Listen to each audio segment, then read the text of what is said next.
What is up, YouTube? Welcome back to another video. We'll be doing a part 2 of the Madness Combat Characters videos. In the first one, we went over all the main characters, but I actually ended up missing one, which I'll put in this list. This one will mostly focus on characters that are made in fan-made animations. There's a lot of them out there, so who knows how many lists I can make. But I think the fan-made animations are the best part about Madness Combat. It's where all the creativity and craziness comes in. The first person we'll be looking at is that main character that I forgot in the last episode, and that is To Be Damned. Now, he's also known as Doc, and he's an ally of Deimos, where he actually ended up helping him get out of purgatory, which was a bad time for him if you've seen that. He's got this dope-ass character model. He mostly wants to use his smarts over combat, but when he does get into combat, he can handle himself. That's why he's a perfect fit alongside Deimos, because he loves combat. He's also a big part of the new Project Nexus game, too.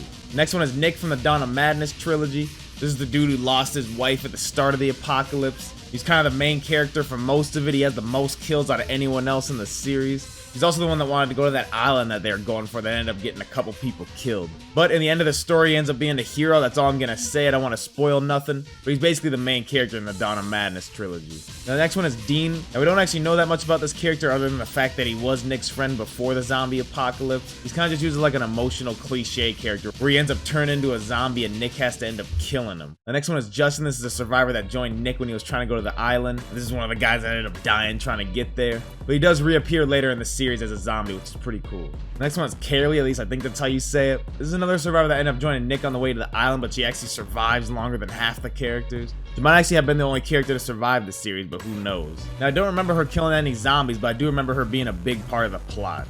Now, next dude is Rostello. This is the owner of a hot dog shop that ends up joining the survivors. He actually did do some damage, getting 9 kills, and being pretty helpful throughout the way. He's not one of those survivors that was just tagging along. But in the end, he ended up getting shot by Captain Rhodes, thinking that he was a zombie. But he does come back in a later scene where he's a zombie, and it's pretty funny. The next one is Captain Rhodes. This is the dude that shot Rostello, thinking he was a zombie. Now, he tried to go apologize, but he ended up getting shot by a zombie, which attracted a whole horde, which is basically where his story ended. He ended up getting mauled by the zombies. The next one is Veronica. This girl is actually a badass. They first came across her when one of the survivors got caught up in one of her zombie traps, and she ended up joining them because she had nowhere else to go. But she actually did do a lot of killing, but in the end she ended up getting shot by one of the bikers. But her zombie version was seen later on in the series, which is a big recurrence in this series. And this one is LJ. This is a dude that had the dual-wheel Golden Desert Eagles. They fought him with his friend Malcolm, which will be the next one. But he ended up not making that far because he got killed by a zombified version of Justin. Now, his friend Malcolm kind of went through the same fate. While he did get some kills, he ended up getting attacked by a zombie in the city, and he ended up getting mauled by them. Now, next character is Curtis. This is the dude that was actually working as a security guard on the island that the characters were trying to get to. Now, he does end up joining the survivors and helping them out, but once he gets tripped by a zombie and start getting eaten, he ends up killing himself. But he did do some damage while he was alive. The next dude is Connor. This is a scientist that was actually trying to help them find a cure. But in the end, he ended up betraying them, going with the heavily armored biker group. It's kind of messed up, like cure or going with a bunch of bikers, but I guess he made his choice. Now, we're not actually sure if this dude died. There's a scene where he gets pretty messed up and it looks like he dies, but he could have survived it too. Now, next to is Marcel. This is the infected sailor that ended up helping him get to the island. But once they got to the island, he ended up changing and infecting Nick. He basically was a dude who knew he was about to change, but he couldn't accept it, so he ended up getting someone else accepted, trying to act like a human.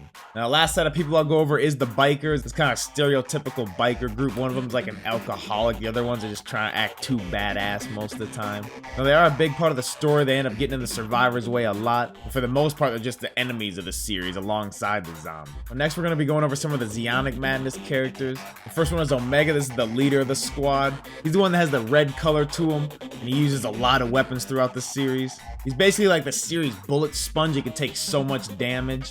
He's also one of the strongest out of the whole group, but it's his tactical thinking that probably makes him the leader out of everything. Now, the next one is Zero. This is the ninja-like warrior that was upgraded into a cyborg. He actually ended up joining the squad throughout the series, so he wasn't in the beginning. You mostly see him in the color blue. But this is more of a close-range fighter. He has some crazy speed and a lot of other ninja stuff, so he definitely deals out a lot of damage throughout the series. Now, the next one is Carrie. This is actually one of the first members of the squad that you see in the series. She's not even human. She's fully mechanical and was a creation of Asgad. Most of her capabilities were based on Asgad's daughter. She has a lot of OP powers that allow her to fly and deal out a lot of damage. Now, she ends up being one of the enemies in the end, breaking away from the unit and turning on them. And she basically turns into the main evildoer in the series. Now, last but not least, we do have Asgad. This is the dude who created Carrie. And basically, this dude was an engineer and an explosive expert. A lot of his experiments ended up screwing everything up, even killing his wife. He's a character that also died twice in the series, where in the first death he was kind of being evil, and in the second one he was heroic. This dude was a huge part of the plot in this series. That was the second episode of the Madness Characters video. If you guys have any characters you want me to add in the next one, go ahead and put them in the comments section. Hope that you're enjoying the new type of content. Go check out some of the other Madness Combat videos, and I guess other than that, I'll just see you in the next one. Peace.